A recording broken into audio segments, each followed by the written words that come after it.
Hey everybody, Zinc Founder here. I've been doing a little bit of experimenting between ground planting and the normal hydroponics, or aquaponics, excuse me. I did that in the last little take of the video too. I don't know why the hell I keep trying to cross the two. Anyway, yesterday, kind of early in the morning, I went through and I took some of the squash out of the aquaponics and I put it into the ground. See how well we could get it to acclimate and start propagating here where it's got a lot more room to flourish. Don't know exactly why, because I'm not too particularly fond of squash. But the first three that I put in, no. They didn't have any protection from the sun, so that might have been what it is. Vegas gets hot as hell, literally,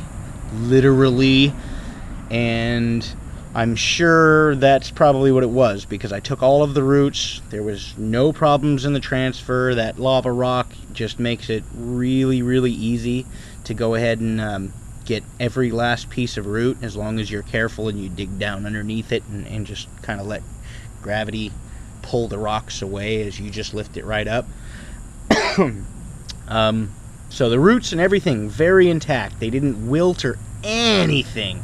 I got a little bit of droopage for 20 minutes, and they popped right back up, and they were fine. And then I came back out 2 hours later, and they weren't doing so hot. Dad warned me about it, and I came out to see.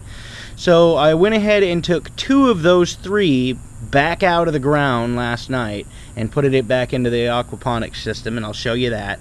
And then I took 2 more of the squash, the next 2 biggest squash, because these were all 3 of the biggest that we had. These were the strongest squash possible, or already propagating. And last night, to give them the entire full night, I just went ahead and stuck those other 2 back into the ground, and so far they're doing pretty good. Let me give you a show here real quick.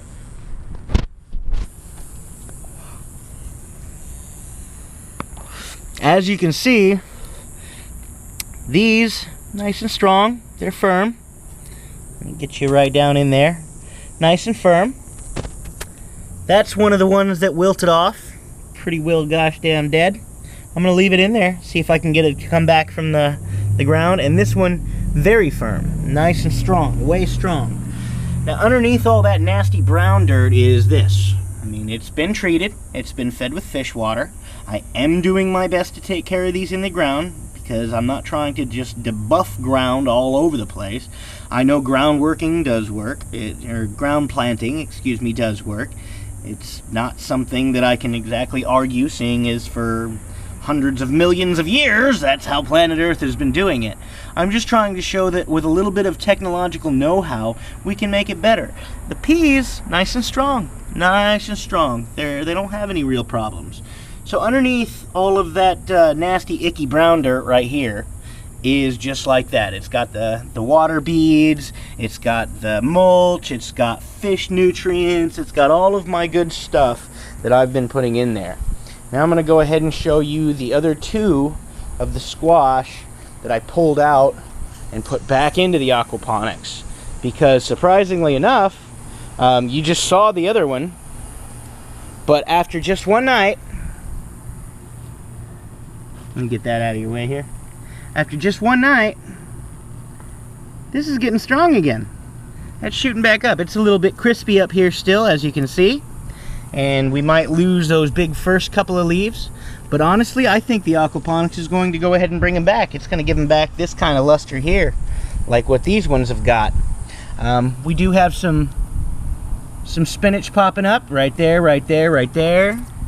Somehow I got one way over here, probably while I was digging stuff around. We do definitely have a lot of growth in the parsley, and it's just all the way across, baby. All the way across. You can see it popping up everywhere. Got a couple more sticking up over here by the cilantro, and the chives should be coming up again out of the extra dirt that I kind of piled back over, and get that moving again. The melons are obviously doing wonderful. Peas are starting to pop up. We've even got another melon popping right there. everything in HP or AP is working very, very well. Even the goji berries. I went ahead and started these on a nutrient solution with the fish water as well as my own nutrients. And you can see that there is plenty of new growth. There is the paint from when we were painting the system, so before we even put it in. But up here at the top, no paint, all new growth. All new growth, all new growth. New growth starting, new growth starting, new growth getting in there. Growth, growth, growth, growth, growth, growth, growth. It is wonderful.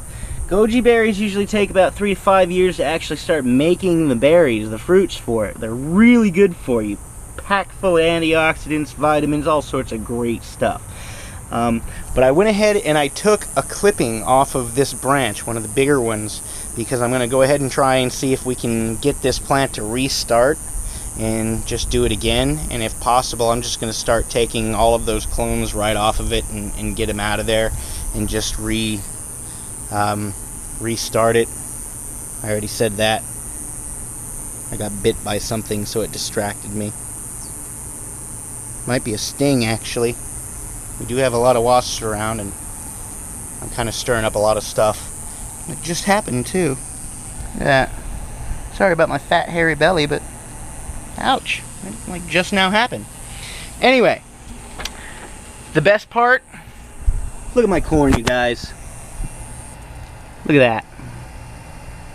Look at that freaking corn. Huge. Huge. Not everything fails in the ground, even in the desert, as you can see. Oddly enough, the corn doesn't seem to like the aquaponics very much. It likes the ground. Everything else seems to just love the aquaponics. Went ahead and started some new lettuce, because I'm pretty sure the lettuce got dropped out from those little water clay pebbles. Doesn't work all that great, apparently. It's okay. I've got some more seeds of those still. But yeah, just wanted to give you guys a heads up. If I do see that these new squashes in the ground over here are not going to be doing so well, I'm just going to go ahead and pull them back out, stick them back in the aquaponics. My goal here wasn't to kill the squash. I just wanted to see the difference. And as you can see, there's quite a difference. So even in the harshest environments, if you set your technology to be able to work with nature, you're going to get some serious propagation. Doesn't matter where you're at. Dry, arid places, as long as you use your human brain, your human nature, to give real nature, original nature, I guess, Mother Nature, her chance to just go crazy, she's going to go crazy, and she's going to work. So, just things to think about. You don't always have to do things a traditional way. Some traditions are very cool to keep around because they work very well. Others, maybe not so much. Maybe they're a little bit more damaging, and you could do better just by changing your perspective a little bit, opening your mind up to new possibilities. We have them for a reason, right? So anyway, as usual, I'm going to go ahead and plug. Please visit zincreality.com, ZINCREALITY, plop. And yeah, buy a book if you can, because it'll let me keep building more of these. I'm sorry to keep on repeating that, but if you did see my latest Facebook post where I got some more feedback coming back from Kat and Travis, thank you guys very much. They say that they are quite enjoying the read at night before they go to bed, and they're having a lot of fun with it, so it's always good to hear. Excellent. I'm loving that. First time author, and I'm already making people happy with the book, even though I hated English class. I guess that's why this publisher is spending 30 grand on me, huh? Anyway, you guys have a good one. Much love, one world, one another, and we love you from Zinc. Bye-bye.